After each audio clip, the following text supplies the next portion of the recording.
now may warrant of arrest. Yung mga pangako ni BBM na kakasuhan niya mga malaking isda rito, wala. Dahil included sila eh. To prove to you, nagsalita si Saldico, kinasuhan. Ngayon, nagsalita na nakakahalata na dahil tinuturo lahat ng mastermind si Speaker Martin Romualdez. Nagsalita. Sinabi niya yung mga tao, public works and highways, and executive ang involved yan. Ibig sabihin, BBM ang involved yan. So, from the very beginning, sinasabi ko lang, siya mastermind. Ginamit lang si Saldico at si Martin Romualdez. Nag-uusap yung magpinsan. Ngayon, nahalata nyo, Ombudsman, DOJ, kinakasuhan kagad yung mga nagsasabi dito to. Ito, nagsalita si Martin Romualdez, bakit hindi to? Unang-una, sinabi nila, kakasuhan namin si Martin Romualdez. Binagyan na nila ng hindi siya pwede makalabas sa iyong bansa. Tapos, nagsalita si Martin Romualdez,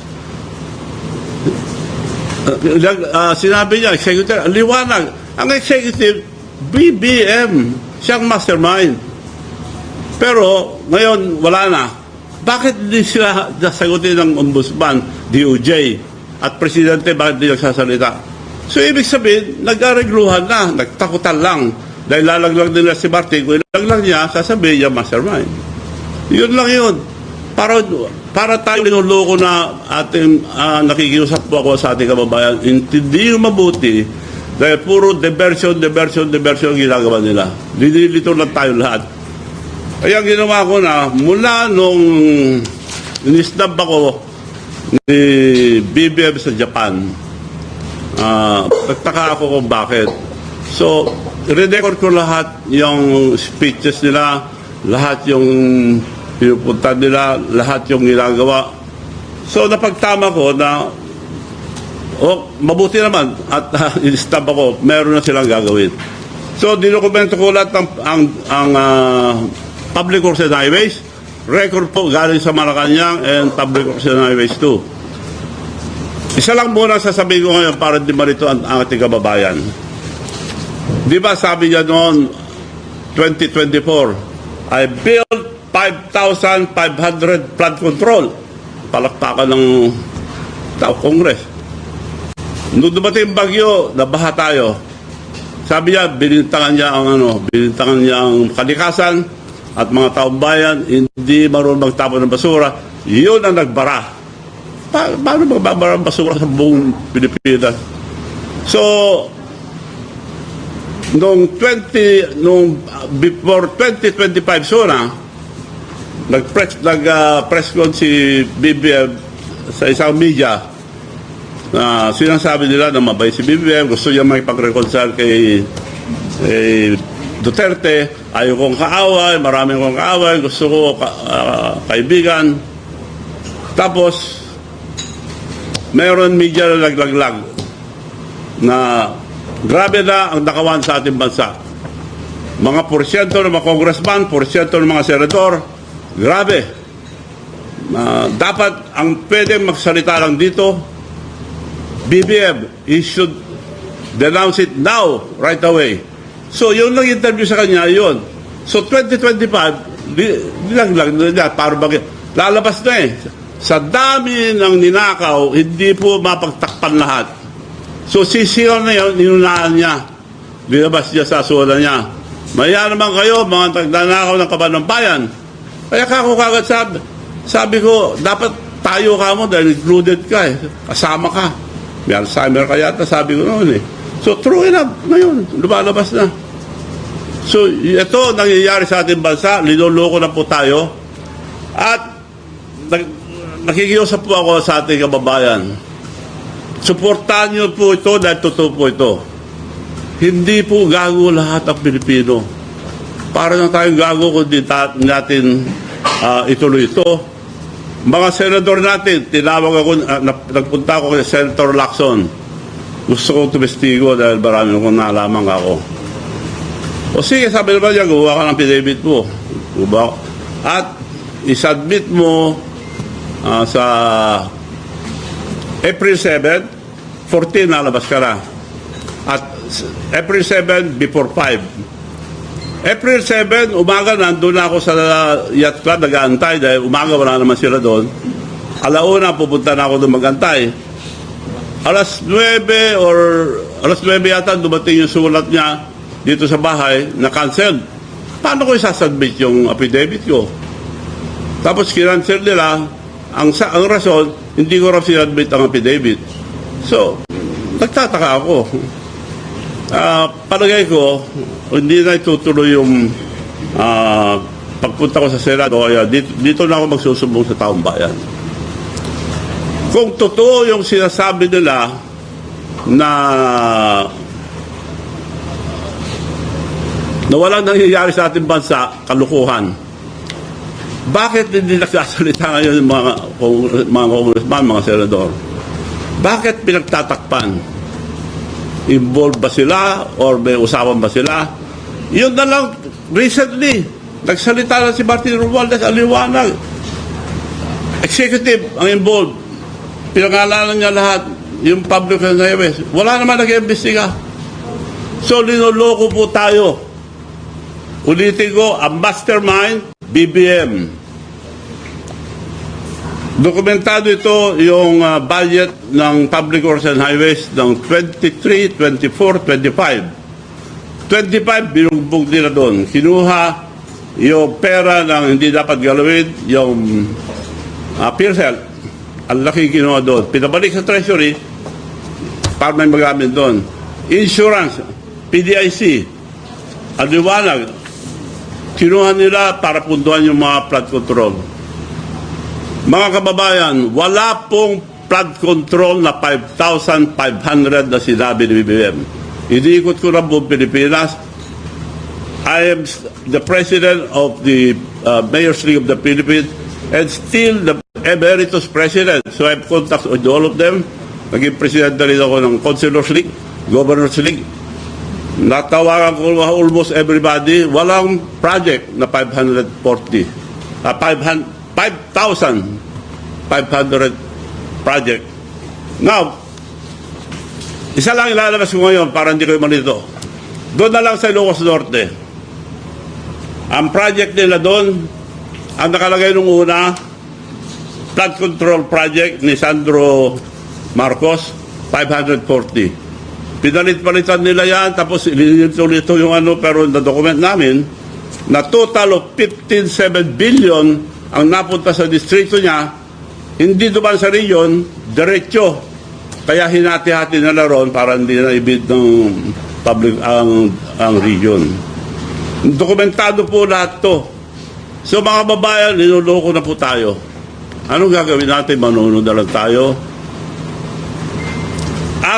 Ang pinakamasama sa lahat, 19 trillion ng utang natin. And we are paying 2 trillion yearly debt payment.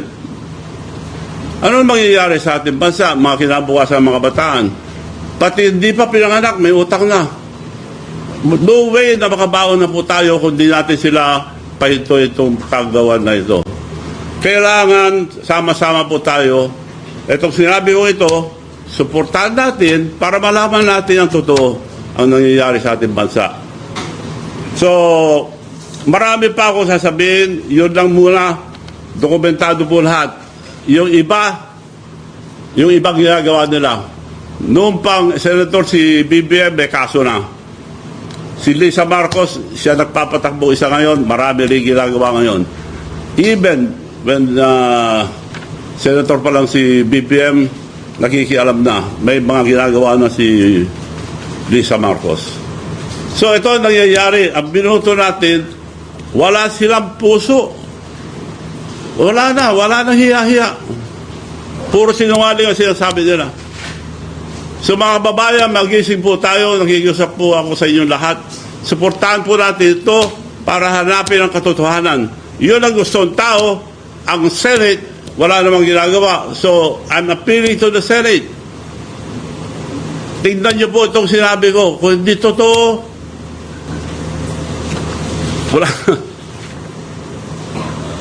wala namang nangyayari sa ating bansa. Kung hindi tayo gagalaw lahat na isa, wala namang mangyayari sa ating bansa.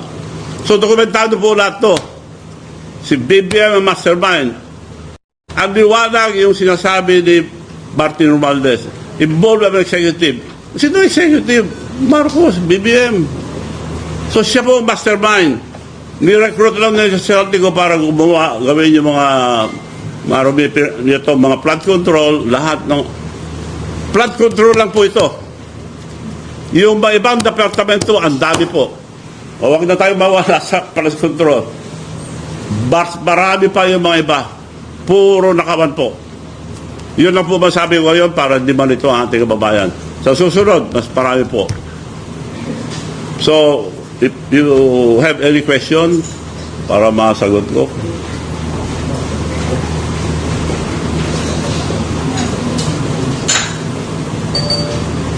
Yes, ma'am.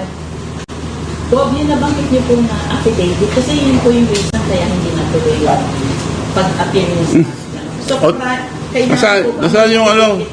Akin. Kailangan po meron kayong prior submission sa kanya. Hindi, nandito. Invitation muna. Oh, Mr. Luis Chavez Singson, President Emeritus League of the Philippines, Mayor's League of the Philippines, former Governor of Ilocos Sur.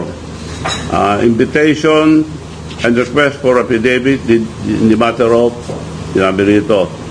Ang sabi niya, isasubmit ko ito, please be advised that the Senate Blue Ribbon Committee hearing is tentatively scheduled for Tuesday, April 14, 2026 has been ito siya mismo nagsulat the same day. Yung unang sulat niya, ito yung unang sulat.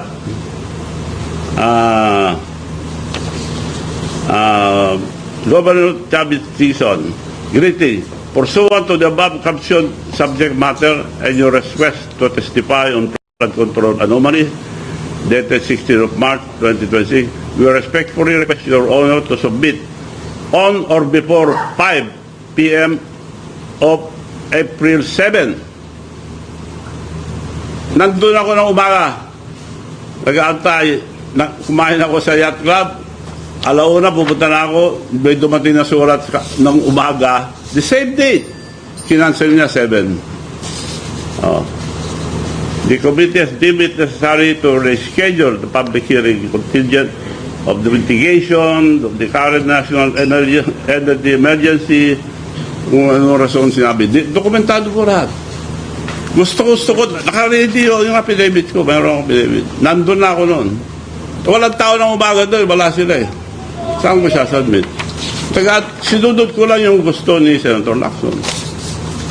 And yet, sinabi niya na wala daw ako affidavit. Meron. Wala na siyang Wala na.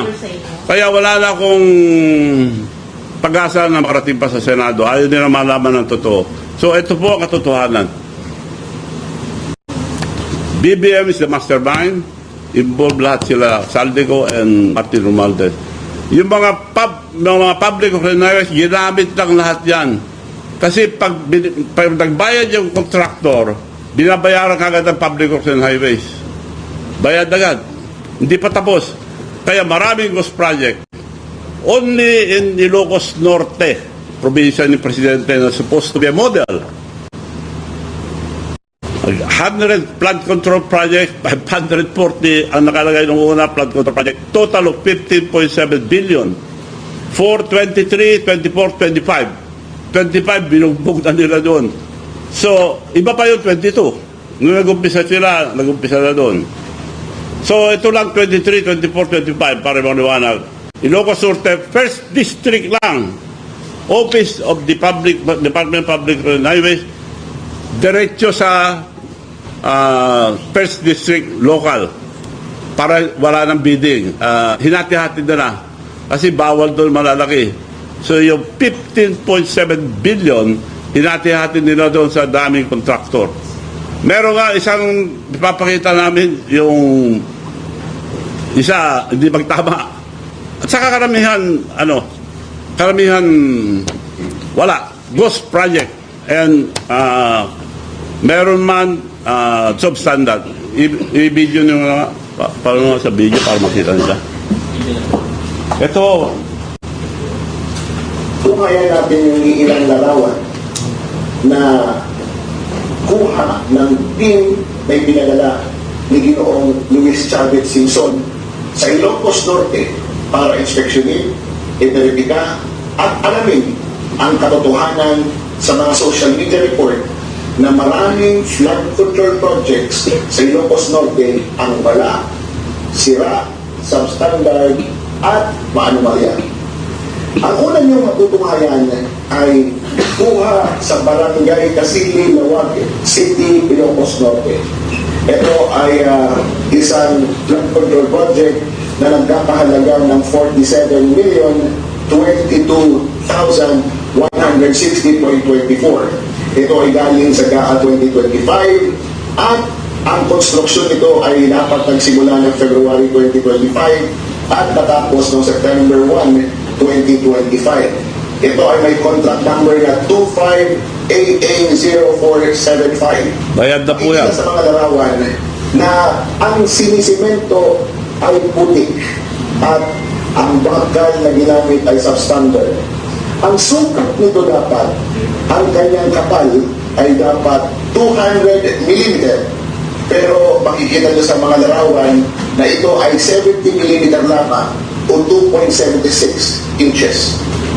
Ang embankment dapat nito ay dapat handling rock embankment pero hindi inimplementa dahil makikita nyo ito ay gawa sa putik. Ang susunod na mga larawan na inyong makikita ay sa Barangay Tipilat, Bintan, Ilocos Norte. Ito ay construction maintenance of flood mitigating structure drainage system. Ang halaga ng proyekto ay 82,020,667.83. Ito ay dapat nagsimula ng February 19, 2024 at dapat natapos ng 31 October 2024. At ang source of fund nito ay GA 2024. Ngayon, ginagawa pa lang ang proyekto. Nung unang pinuntahan ito ng team ni Ginoong Luis Chavez Singson, wala ito dyan sa kinatatayuan niya. Ibig sabihin, yung 2024 na project, ngayon pa lang ginagawa. Kaya, ang duda, Pero bayad na yan. ang buong itineklara Bayad na lahat ng yan. ICI na walang ghost project ang Ilocos Norte noong November 2025 na sinabi mismo ni General Asolin ay hindi totoo. Dahil kung makikita ninyo, ito ay kinulusrat pa lang at makikita din ninyo na ang dapat na kapal ng simento nito, yung slab nito ay dapat nasa 300 mm o 11.80 inches. Pero makikita nyo sa picture, ito ay mayroon ng 14 mm o 1.5 inch na kapal ng simento. Ang susunod na mga larawan ay isang flood control project na nag-align. Mapapansin nyo, ito ay pinagtagpo pero hindi pinadhana. Mapapansin ninyo na yung bagong istruktura ay hindi nakadikit sa lumang struktura na ayon sa obserbasyon ng engineer, ito ay nagpapahina sa dalawang istruktura. Ang budget ng proyektong yan ay 55 million. Ito ay nasa Bislac River, Barangay Tandangan, Bintan, Ilocos Norte. Phase 2 ang project na ito. So, ibig sabihin, yung kanyang hindi naging tadhana ay phase 1. Pakikita niyo naman ang distansya o yung agwat ng kanilang mga istruktura. Ito ay galing sa GAA 2024 at dapat natapos ito ng April 2025. Yung sunod ay yung flood control project na Hindi sila magkatagpo. Sila ay magkahiwalay. At nakikita niyo sa litrato na itong proyektong ito na may halagang 39,199,941.52 ay isang proyekto na yung nasa kanan makikita nyo na nakahiwalay doon sa lupang istruktura. Ang sunod na proyekto ay again isang flood control project na 72,374,852.10 ang presyo. Ito ay dapat tapos na noong October 2024 pero ngayon pa lang ginagawa. Itong proyektong ito ay nasa Tandangan Bridge and West Bank ng Bintaro, Ilocos Norte. At ang huli ay ang construction at rehabilitation of flood mitigating facility within major river basins at principal rivers, construction of flood mitigating structures along the Wangin River Basin. Ito ay nasa Barangay Gapo, Ilocos Norte. Ang halaga nito ay 48,999,813.46. Dapat tapos na ito ng 18 October 2024. Kaya lang, ito ay nawasak. At ito ay inuumpuni pa rin hanggang ngayon.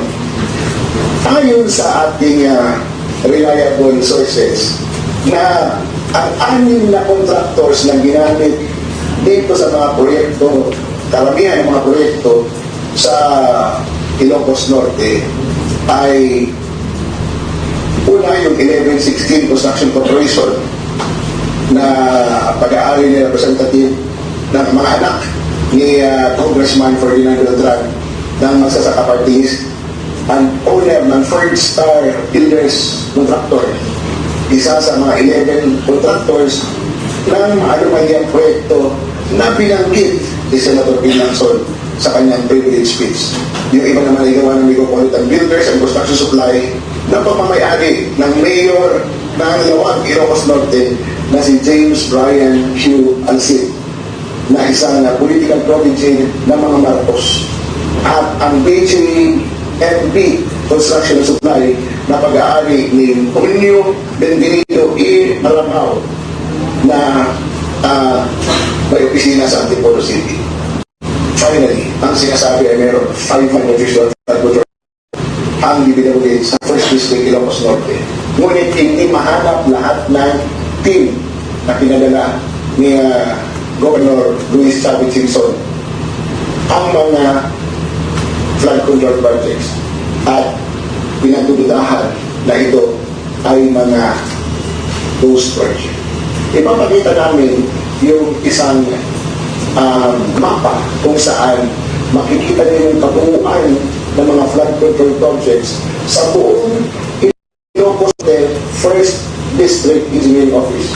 At mapapansin niyo na sa lahat halos silang lahat magkakapareho lang ang mga kontratista na binibigyan ng award sa paggawa ng flood control projects. At nakapagtataka sa parehong buwan, susunod na buwan, palagi silang nananalo at kung iisipin paano pa nila magagampanan ang pagbuo ng isang proyekto kung halos sila na lang lahat ang nagtatrabaho at gumagawa ng mga proyekto ito sa buong taon dyan sa Ilocos Norte.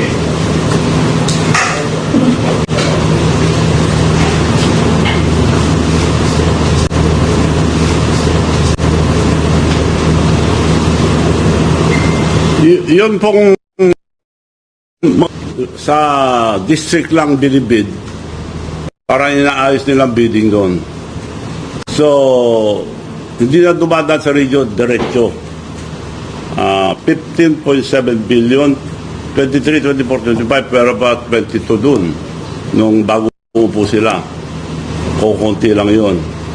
Pero nakakapagtaka rin, kaya sila kapag-generate ng maraming pundo yung mali-maleta. Bawat contractor na kukuha, nagbabayad ng 25%. At binabayaran kagad. Umpisan pa lang, bayad na. Hindi yung may down payment, hindi yung nagda-down lang. Bayad lahat. Kaya naibibigay nila kagad yung 25%. Yung iba mas malaki pa. Kaya maraming mali-maleta dahil lahat, buong Pilipinas, gano'n ang ginawa. Yung mga yung mga contractor, meron naman iba, pero yung iba hindi na ginawa dahil hindi na kaya sa tinatanggal na porsyento. So, totoo po yung mali-maleta. Sa next, ano natin, yung mga Marines, iyon ang mga tunay na testigo. Yun ang tunay na mga bagong bayani natin at hindi natatakot pagsalita. Marami po silang lalabas at marami po silang sasabihin. Kaya lang, hindi inimbestiga yung sinasabi, sila inimbestiga. Baliktad. Kung sabihin mo totoo, ikulong. Si Diskaya, nagsabi totoo, kinulong sila mag-asawa, kawawa naman. Nagbayad lang yun, binigyan ng project. So, alam mo, bayad sila ng 25%. Binabayaran naman kagad sila. So, yun po ang katotohanan dyan.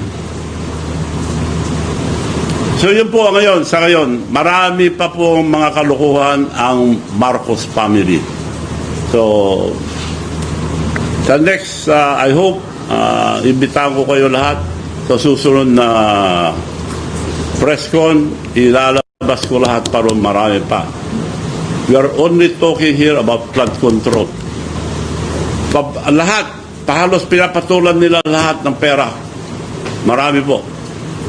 Para di ba nito ang ating kababayan, flood control lang muna tayo. So, ito po pong mga contractors sa Ilocos Norte ay naimbestigahan na. Hindi sila investigahan eh. Kakampi nila lahat eh. Pero nakuha na lahat ng mga pera, 25%. Kaya yung mga iba, hindi na ginagawa. Yung iba, binalikan namin, ginagawa na, tinatakpan lang. Pero nakuha na namin ng picture na may date, yung camera na may date. So, mas anong gawin pa nila ngayon, hindi na nila mapapagtakpan. Sa dami ng ninakaw, hindi po nila mapapagtakpan itong kalukuhan na ginawa, itong Marcos administration. Ito lang ang presidente, walang project. Walang project. 5,500 flood control, wala po. Hanapin nyo, buong Pilipinas. Pinasyalan ko na po lahat, nakausap ko na po yung mga tao. Yung pinunta niya sa Bulacan, unang-una, Ghost Project, siya mismo. Inimbestiga niya, nandun pa. Ghost Project talaga. Pinabalikan ko, ganun pa rin. Wala nang magawa eh. Hindi na nila ginagawa dahil nakuha ng pera yung mga kontraktor. So pagkatapos po na mag-asawang Diskaya, sa palagay niyo po, wala na bang susunod na maiimbestigahang contractors? Yung magsasabi ng totoo. Ako, nagsasabi ng totoo, pinayalan nila ako ng plunder. Available yun. Hindi naman totoo eh, kaya hindi nila masampa para lang masabi na may kaso kong plunder. Etong ginagawa nila, plunder. Billions, billion. Yeah, ito ang plunder talaga. Conspiracy sa susunod, papakita ko paano nagkumarte-arte si BBM na dinannounce niya lahat yung mga bintangan niya, yung mga naglalako na kabad ng bayan. Kung paano nila ginawa, dokumentado po yun. Naka-video ko lahat yun. Para hindi malitong tao, yun, dito lang muna. Good morning. Paparating na naman po ang SONA. Anong tingin mong laman kaya ng SONA niya, sir? Walang nakakalam. Wala nang naniniwala kay BBM. Kung ano man ang sabihin dyan, di ako naniniwala. Hanggat di ba imbestigan yung mga mali-maleta, natutuo yun, ang dami ng testigo, walang mangyayari sa ating bansa.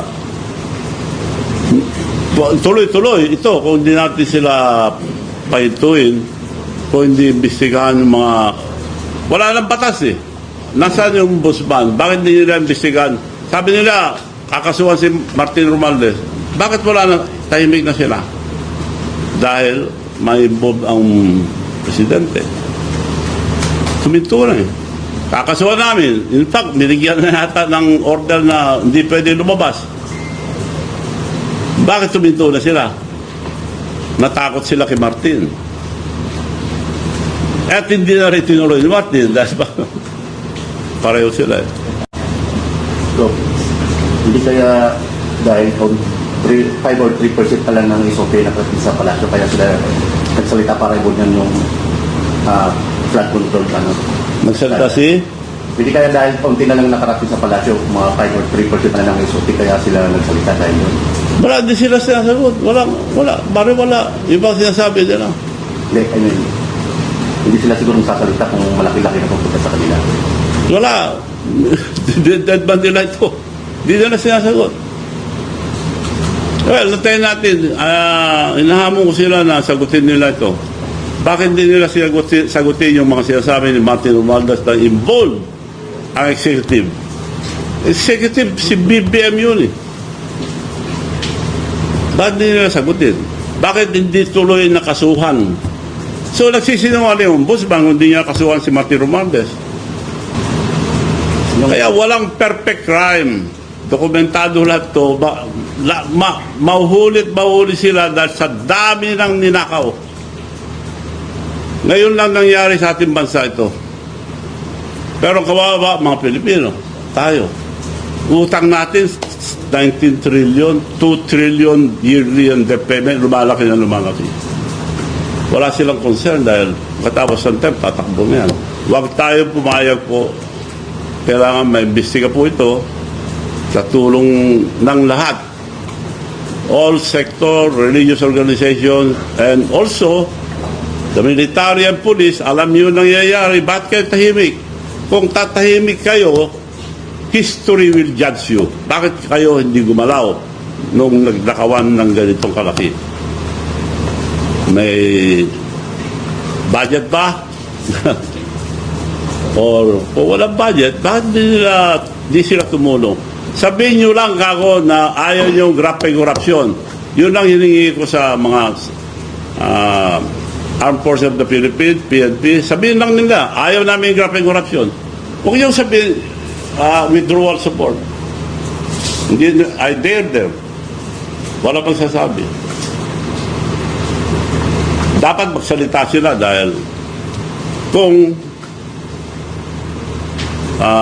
pahintuin nila ito, kung liligtas pa natin ang kinabukasan ng mga kabataan, ang worry ko rito ang kinabukasan ng mga kabataan. Wala nang kinabukasan ko.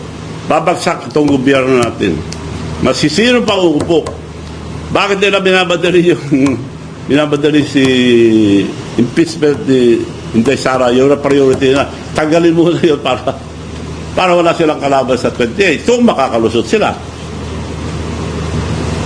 Bakit hindi magsalita? Etong nilabas ko ngayon, nakikiusap din ako sa Senado. Tingnan niyo po ito, ang liwanag. Imbestigahan niyo po si Ombudsman, Martin Romualdez, bakit hindi kaya nakasuhan? Nagsalita. Sinabi niya, may pangalan pang sinabi Public Works and Highways. And the executive.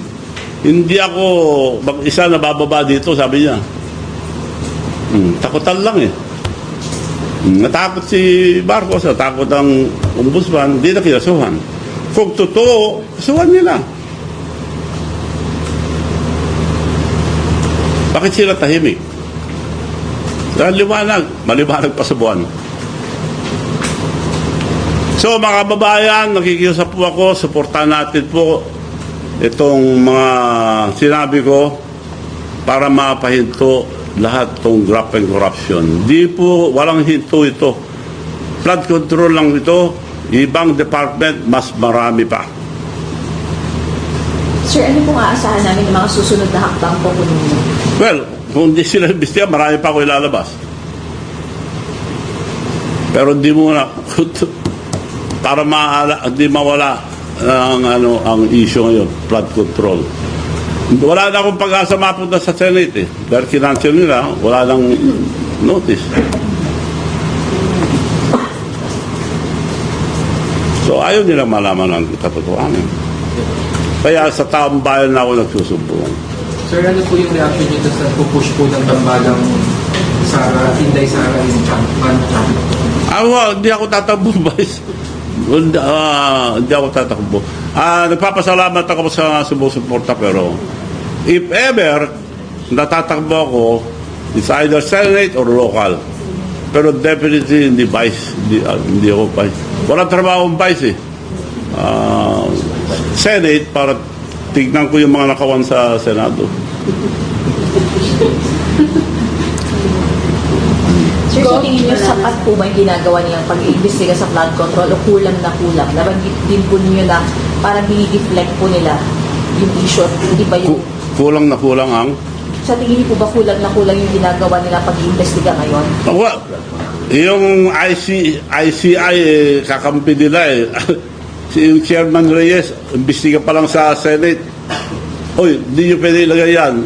Kinulong pa. Nagsabi na totoo si Diskaya. Lahat na sinabi doon, sinara kagad ng Senate. Wala nang TV. Kung isang Chavez Singson ay nabigyan ng pagkakataon na mag-witness sa Senado, palagay nyo na ilang kontraktor o ilan ang mga pwedeng makulong sa dami ng mga anomalyang pwede nilukod niya? Well, sinasabi ko na hindi magagawa ang kontraktor yan kung hindi gawa ang Malacanang. Sinasabi ko na hindi magagawa ang kontraktor yan kung hindi gawa ang Malacanang. The government cannot solve this because the government is the problem.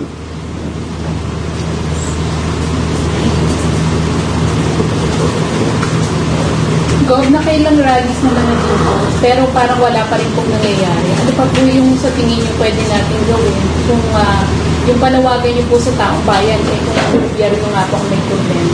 Yun nga, kaya nananawagan ako na sama-sama po tayo lahat. Suportahan ito para mapahinto na ang mga anomalya na tuloy-tuloy.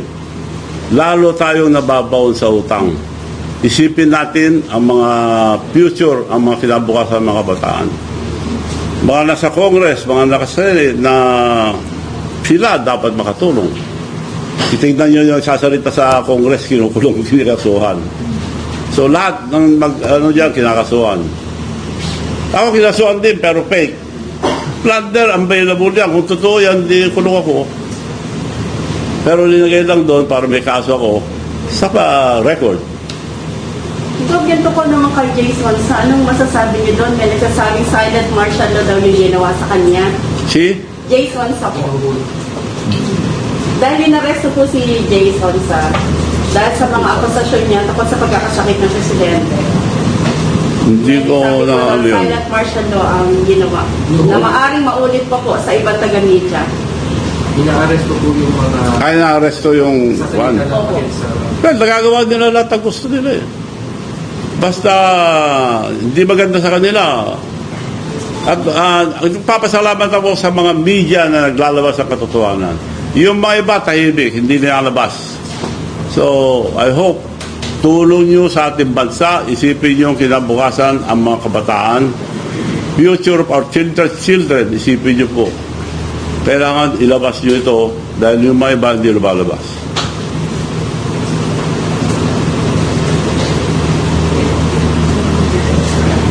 So, Gov, may nakikita pa nga po kayo pag-asa na ma-resolve pa natin itong flood control or matatapos na lang po ang term ni Pangulong Bongbong na... Matapos to kung sama-sama tayo lahat. Kung magising ang kababayan natin Pilipino, magising po kayo dahil linuloko na lang po tayo itong gobyerno ito. Yun na lang, hamon ko. Kasuhan nila si Martin Romualdez, nagsalita ng Busman eh. We will file a case. O, di ba ebidensya sila? Bakit hindi tinuloy? Si Martin Romualdez, bakit hindi niya tinuloy? Executive, Bongbong Marcos na yun. Nagkaarigluhan na ang kung hindi sila tutuloy. Hindi totoo na itong gobyerno nito. Puro perang. Marami pa akong alam na pera na pinagkakaperahan nila. So, sa susunod po, mas marami po. Rob, nung sinabi ni PBBM na nahuli na si Saldico, naniwala ba kayo sa kanya? Hindi pa nahuli. Una-una, hindi pabor sa kanila na huliin nila si Saldico. pag mahuli si Saldico, ikukulong nila, hindi pagsasalitain, masama yun. Papatayin nila, mas masama, kagaya ginawa nila kay Ninoy Aquino, pinatay nila. Yun, kung patayin nila Saldico, babagsak si lalong wala nang iba bintangan ng tao dahil sila nagkaso.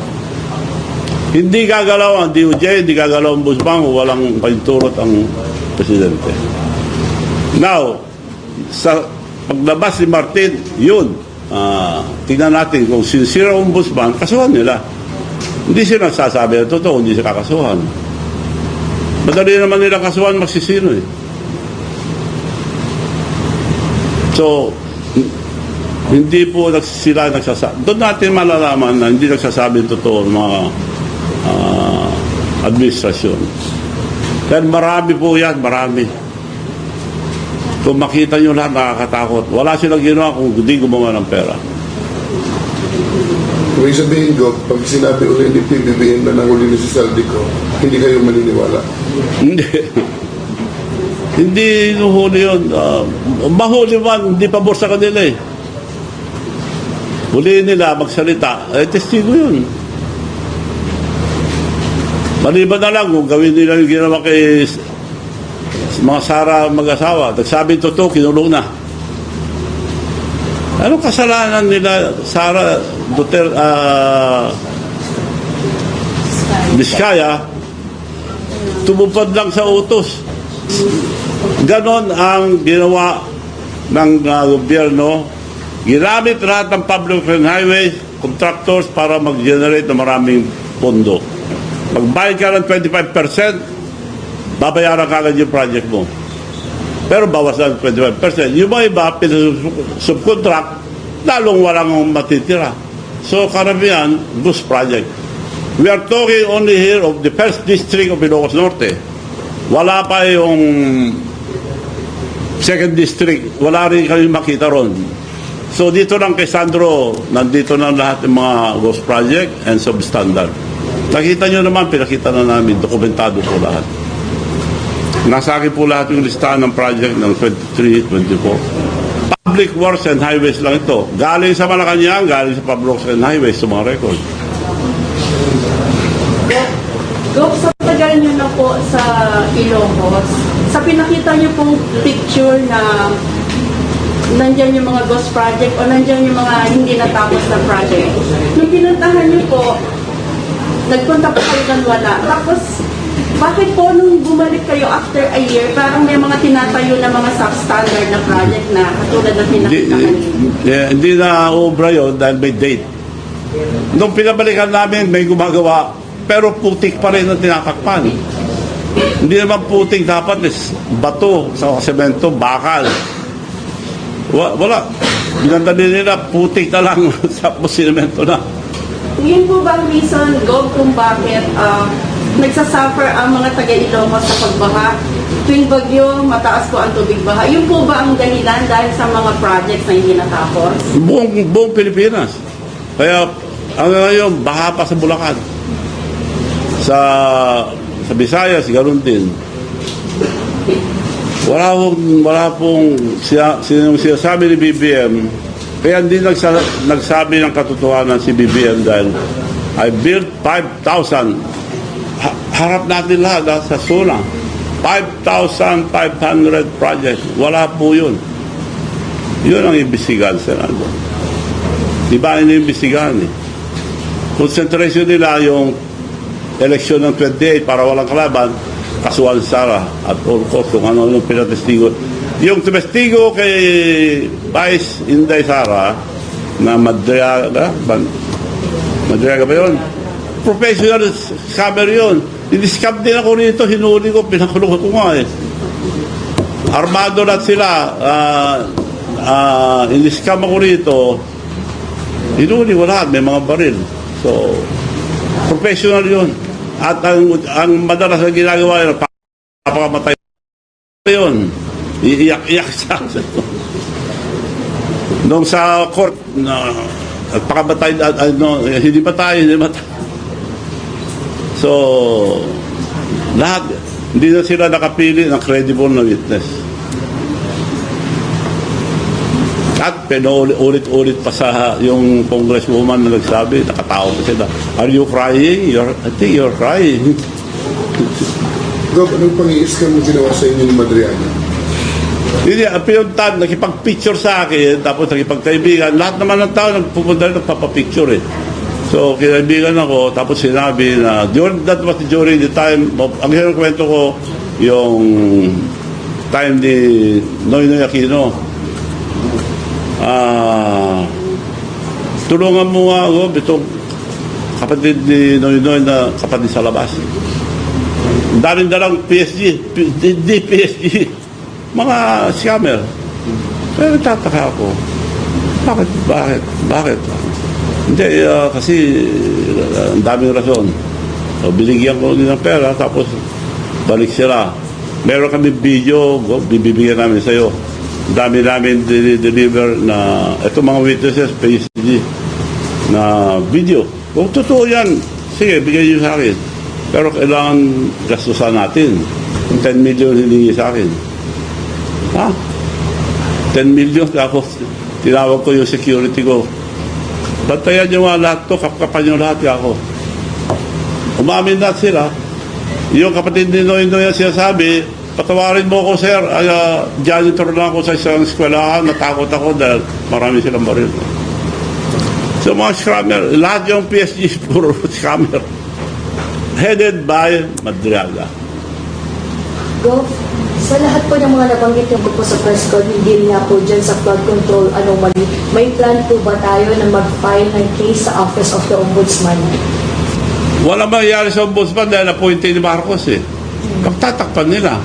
Inahamon ko na lang, hindi na pwede ako mag-file, hindi na kailangan. Kasuhan lang si Martin as they promised. They announced it. In-announce sila, dapat may isang salita tayong lahat.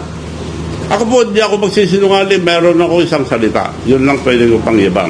Kaya ngayon, kinakalkal nila ako, gusto akong kausuhan, kung ano-ano. Marami pa, sasabihin ko lahat yung totoong kagahaman nila. Greediness is always the downfall of everybody. Gahaman po sila. Sobra-sobra na po ang nawala sa ating bansa. Gov, kailangan ba lumutang ibang contractor para hilingin gobyerno tungkol dun sa anomalya ng flood control? Kasi sa lahat ng contractor yung kadiskaya naglakas loob na para ibunyag ng buong katotohanan. So kailangan bang lumutang? Hindi na kailangan ng mga sinabi ko, bisigan lang eh. Kung yun, mawawala na naman tayo sa flood control. Kukulong lang pa magsabi ng totoo. Pero imbestigan nila si Martin Romualdez, magsasalita lahat. Baka suportahan pa ang taong bayan kung magsabi ang totoo si Martin.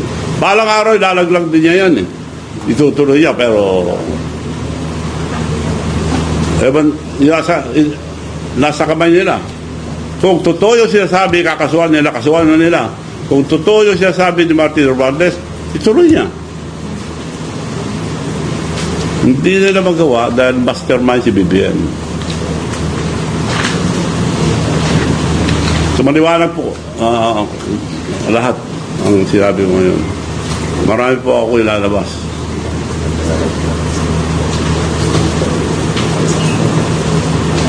Wala na po. Maraming salamat po sa inyo lahat. I hope na lumabas ito. Para gawin nyo na lang ito ilabas para sa taong bayan, para sa kinabukasan ng mga kabataan. Pati mga pulis, general, mga namumuno sa pulis and military, may mga anak po kayo, may mga apo. Isipin nyo po kung wala na silang kinabukasan kung itutuloy ito. And as I have mentioned, history will judge you. Pag natapos ang termino nyo lahat, bakit kayo hindi nagsalita noon nagdanakawan? Anong ginawa nyo? Pinotektahan nyo sila? So, ako nga, history will judge them kung ayaw nila magsalita. Okay? Thank you, Manong. Maraming salamat po sa inyo lahat. Para ma-download nila yung video presentation. I-scan nyo po kung gusto nyo mag-download yan. I-scan nyo lang. Nasa inyo na lahat. Download nila. Pati po yung letter nila, action na dyan na rin po. Thank you. Nandyan na po lahat. Pati yung letter. Hindi yung letter. Nakikiusap po ako na sana po ilabas nyo lahat. BBM Mastermind, kasuhan si Martin Romualdez as mentioned by the Ombudsman, kung totoo silang nagsasalita. Kung hindi gagawin niya, wala silang siyang salita. Okay.